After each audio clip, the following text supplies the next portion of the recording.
जहां एक ओर गाजा में इजरायल और हमास के बीच भयंकर युद्ध लड़ा जा रहा है, वहीं दूसरा कोना इजरायली कब्जे वाले वेस्ट बैंक की सूरत भी बिगड़ रखी है। भीषण युद्ध का सीधा असर वेस्ट बैंक पर भी साफ तौर से पड़ता दिख रहा है। जैसे जैसे गाजा में तनाव चरम पर है, वैसे वैसे वेस्ट बैंक में भी हिंसक गतिविधियों ने जोर पकड़ लिया है। एक बार फिर वेस्ट बैंक में फिलिस्तीनियों पर हमले की घटना सामने आई है। बताया जा रहा है कि इजरायली बलों ने फिलिस्तीनियों को निशाना बनाकर हमला किया है। इस घटना के बाद वेस्ट बैंक के फिलिस्तीनी निवासी सदमे में हैं। दावा है कि वेस्ट बैंक के उत्तर के एक गांव पर हमला किया गया, जहां दर्जनों इजरायली निवासियों ने रात भर जमकर कोहराम मचाया। इस दौरान कई घरों और कारों को आग के हवाले कर दिया गया। फिलिस्तीनी स्वास्थ्य मंत्रालय के मुताबिक नबल्स के लगभग 10 किलोमीटर पश्चिम में उत्तरी वेस्ट बैंक में जीत पर हमला हुआ। इस दौरान 23 वर्षीय एक फिलिस्तीनी की मौत हो गई, जबकि एक शख्स गंभीर रूप से घायल हुआ है। विवाद बढ़ता देख इजरायली सुरक्षा बलों ने बताया कि हिंसा की रिपोर्ट मिलने के कुछ ही मिनटों के भीतर उसके बलों और सीमा पुलिस अधिकारियों को गांव भेजा गया। उन्होंने भीड़ को तितर बितर करने और इजरायली नागरिकों को हटाने के लिए हवा में गोलियां चलाई। इस दौरान एक व्यक्ति को गिरफ्तार किया गया और पूछताछ के लिए पुलिस को सौंप दिया गया।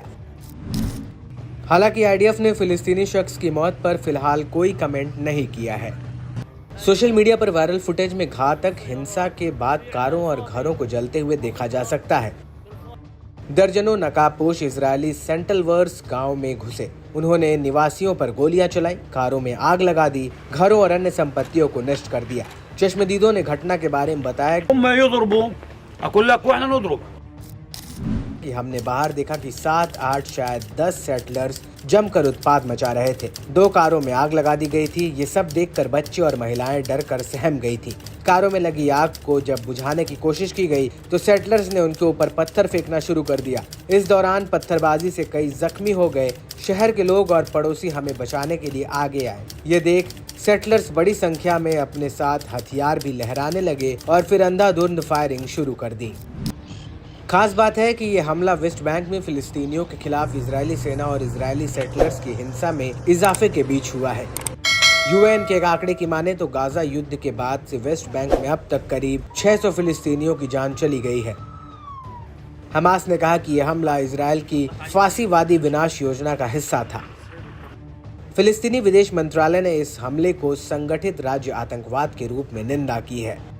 इस बीच मामले की गंभीरता को देखते हुए इजरायली पीएमओ ने बताया कि पीएम नेतन्याहू ने आज शाम हुए दंगों को गंभीरता से लिया है। साथ ही वादा किया है कि किसी भी आपराधिक कृत्य के लिए जिम्मेदार लोगों को पकड़ा जाएगा और उन पर मुकदमा किया जाएगा।